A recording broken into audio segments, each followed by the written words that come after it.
بولتی جاتی تو میں رکھو گے تمہیں کہ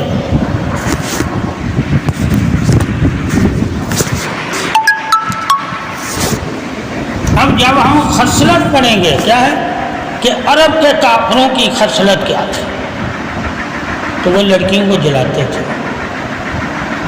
وہ لڑکیوں کو جلاتے تھے،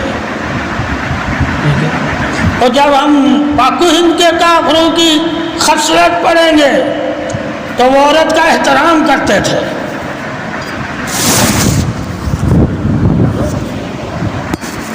ہم نے قرآن حدیث میں ان کی خصلت پڑھی ہوئی ہے کہ عرب میں ایسا ہوتا تھا، ٹھیک ہے۔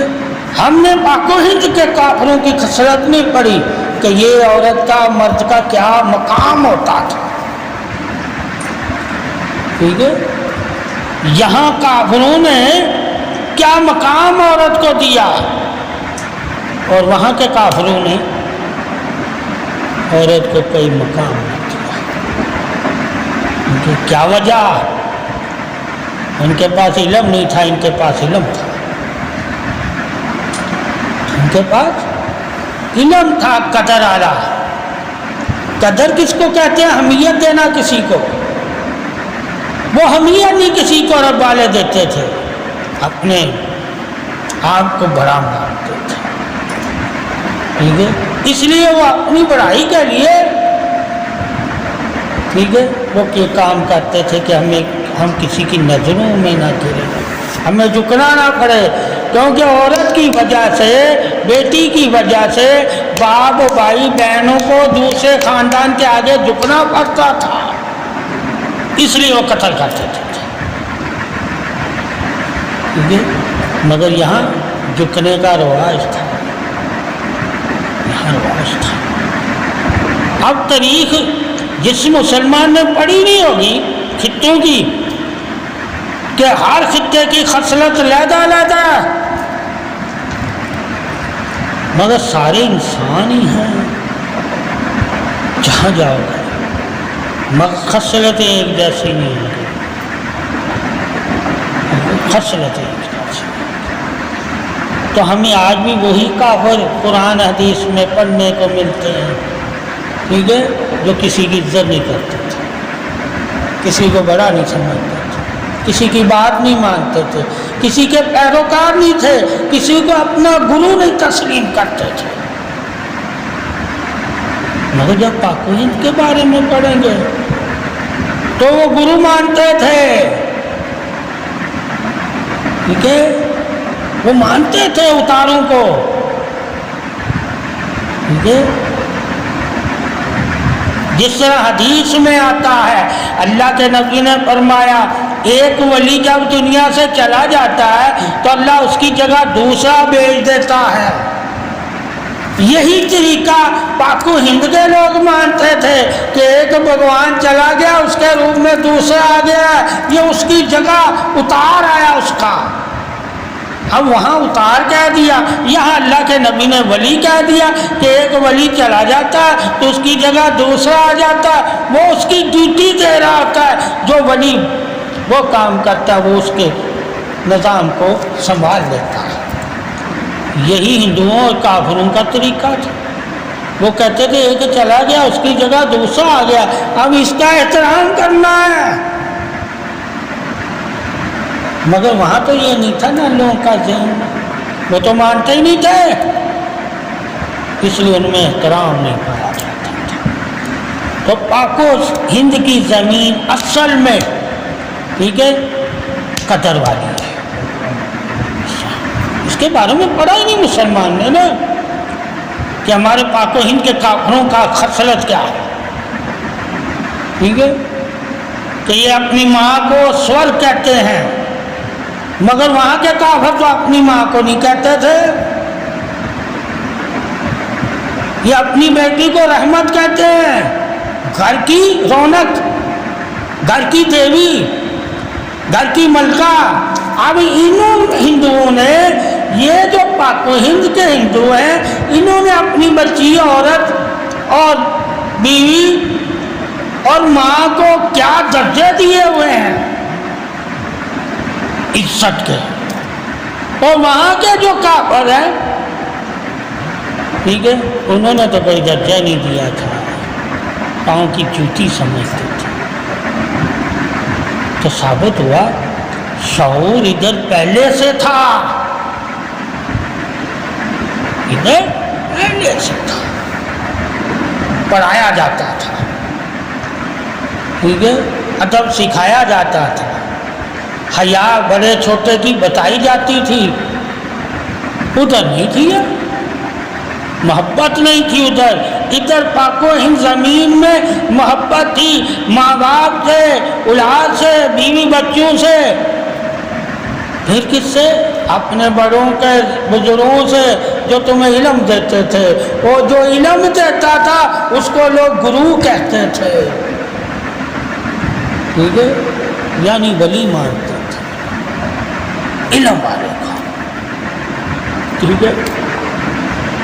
اب جب یہاں علم والے کے بات کریں گے پاک و ہند میں کہ علم والوں کی کیا قدر تھی، کیا عزت تھی، تو ہندو اور کافر میں یہ موجود تھی عزت. وہ علم والے کو بھگوان سمجھتے تھے، یعنی جو کبھی لکھتا تھا، ٹھیک ہے، یعنی کہ جس کو ہم شعر و شاعری کہتے ہیں، کویتا لکھنے والے اور پڑھنے والے کو وہ بھگوان کا درجہ دیتے تھے. ٹھیک ہے، ثابت ہوا یہاں تبلیغ پہلے ہی تھی، مگر اللہ کی نہیں تھی. کیا نہیں تھی؟ ٹھیک ہے، انسان اشرف ہونے کی تبلیغ تھی کہ یہ شرف والا انسان ہم سے بڑا ہے، ہم اس کی عزت کریں. ٹھیک ہے، تو ان کو سکھایا جو گیا عزت کرنا، وہ اس میں اتنی عزت کرنے لگ گئے کہ لوگ سمجھ لیں یا کفر کرنے لگ گئے ہیں. کیا لگ گئے؟ عزت کی حد نہیں انہیں معلوم تھی. کیا نہیں معلوم تھی؟ کہ حدیں تو دین بتاتا ہے نا. تو جب انہوں نے دین ہی اپنایا تھا انہیں حدیں نہیں معلوم تھی. ٹھیک ہے، حدیں نہیں معلوم. اور جب پاک و ہند میں دین آیا، لوگوں کو حدیں معلوم ہوئی، تو لوگوں نے اپنے بڑوں کے ساتھ بھی حد باندھ دی کہ اس سے زیادہ احترام نہیں کرنا، ورنہ کفر ہو جائے گا، شرک ہو جائے گا، بدعت ہو جائے گی، توہین ہو جائے گی. کس کی؟ انسان کی نہیں، ہمارے عقیدے کی، مذہب کی. پھر یہ لوگ دین کے علم سے اپنے عقیدوں کو صحیح کرنے لگ گئے کہ ہم نے کسی کو ماننا تو کس حد تک ماننا. مگر ہندوؤں نے حدیں نہیں رکھی ماننے میں، جو جس حد تک جا سکتا جائے، اس کی بھکتی ہے. کیا ہے؟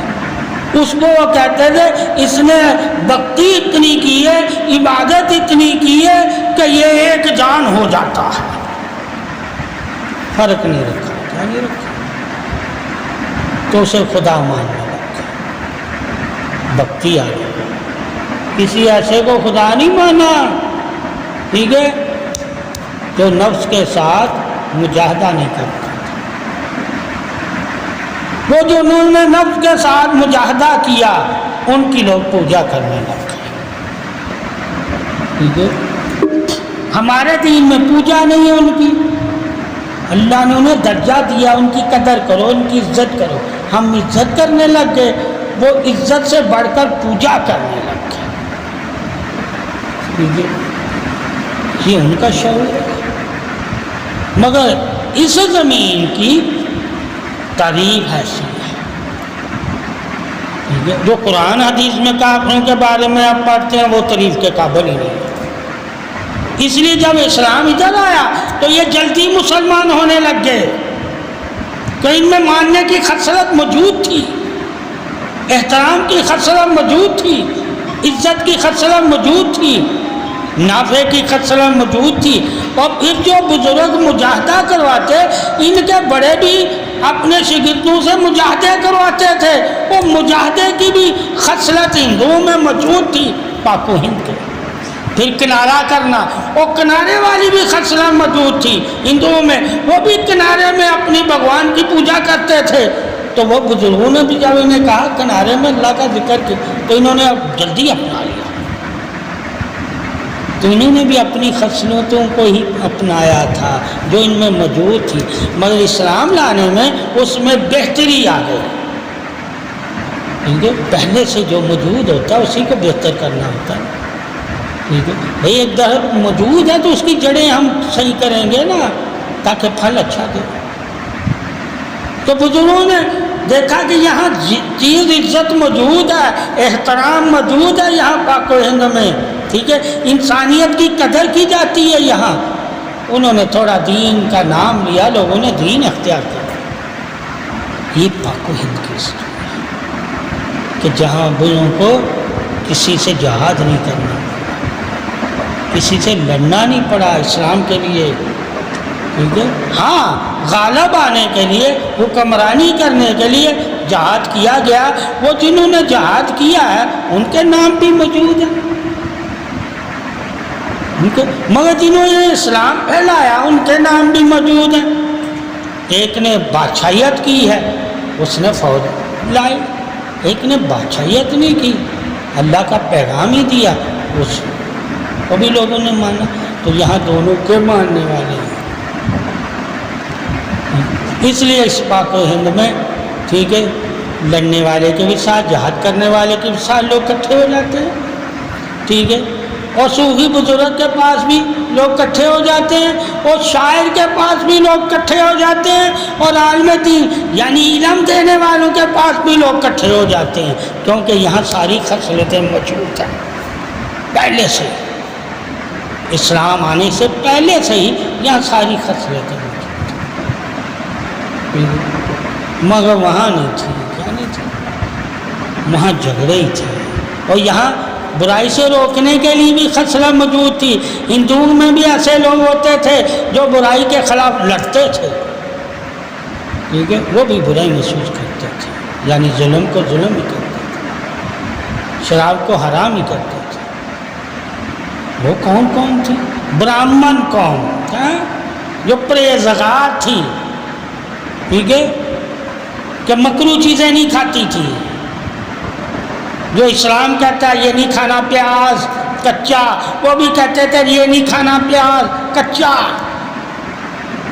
ٹھیک ہے، پاک صاف رہنا، ٹھیک ہے، وہ بھی پاک صاف رہتے تھے، مگر وہ قوم براہمن تھی، ان کی پوجا لوگ کرتے تھے، ان سے رائے لیتے تھے، ان سے ہی وہ سیکھتے تھے علم، وہ انہیں گیان دیتے تھے، ٹھیک ہے، یعنی کہ انہیں علم دیتے تھے، ٹھیک ہے، تو گیان دینے والے کو علم دیں، ہم کہیں گے علم دینا، نصیحت دینا، اچھی بات کرنا، اچھی باتوں کی طرف بلانا، راغب کرنا، ہندو کہتے تھے گیان دینا، اچھی باتیں کا، ان کو لوگ گرو مانتے تھے، کیا مانتے تھے کہ یہ ہمارا گرو ہے، اس کے بغیر اجازت ہم نے گھر میں کچھ نہیں کرنا۔